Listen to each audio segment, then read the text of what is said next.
A dive computer. So it just records how deep we are, how long we've been under the water for, so we can keep track of our profiles and keep nice and safe. I've got my GoPro. That's so we can just record as we go down the depth gradient underwater what the densities of the kinner are. The GoPro for the Pro. Just special waterproof paper. What? Yeah. So we've got permanent record. No. Yeah. Is it?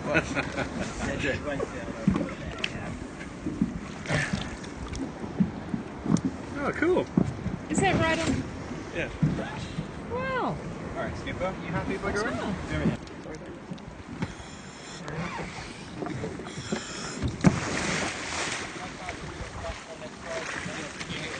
The hardest bit's getting a good spit. Going to record this.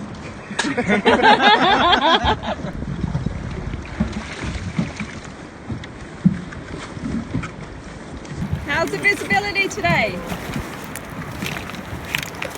There's definitely some visibility.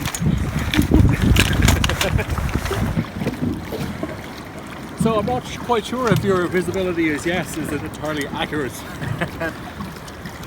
Alright team, thank you very much. 11, 12. Level 12, beautiful. You got a max 1 hour. 90. How do you feel about this? Well, it's exciting and it's a really good project. It's something that has to be done. We've got to care for the environment down underneath what we can't see. Here for an hour and a half? I'll be here while they're in the water, and that's really important from a safety perspective. They need to know that there is a base on top for them to come back to, and also I can plot where they are. I can follow their bubbles and I can act as a liaison in case of anything going wrong. So on the sounder we've plotted our position, which is number 51, and our divers are pretty much directly below us, so easy to return back and find this exact location within about 4 or 5 metres. Diver under the water, bubbles are a good sign. We at least know they're breathing.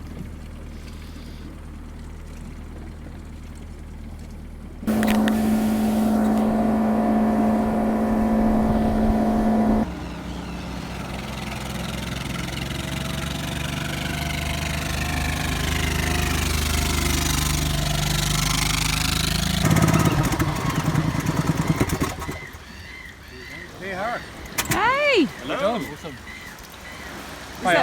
Was that fun? Yeah, it was awesome. We've had a really cool day on the water. We did 3 different dives. We found 2 good spots, and yeah, plenty to chat about once we get off the boat and get the gear sorted out. Yeah.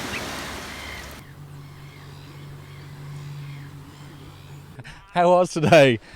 Today was fantastic. I was coming back on the boat with a grin like the size of my whole head, thinking about, we've done it. It's been a year since we started chatting. Myself and Adam had a beer and we talked about how do we go about doing a project like this and who do we get involved and where we start. Sure, so we hopped in, did 3 dives today, and of those 3 dives it was great because 2 were really, really useful. We found 2 locations, which was good, and then we used our 3rd dive to set up the first one. So we're pretty much ready to start working. Yeah, loads, quite a few. There was all kinds of little triple fins, really cool little fish that live on the bottom.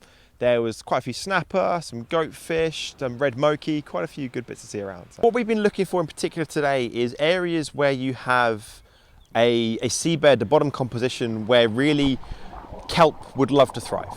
So the beautiful thing about kelp is it sits in that ecosystem, and it's a wonderful, amazing plant. But also crucially it's a habitat for loads of other marine life. So you're looking for areas that are quite rocky, have quite large boulders, those kind of bits and pieces. So we're trying to stay away from just purely sand. It's those rocks and boulders that we like, that the kelp can grab onto and really get itself settled.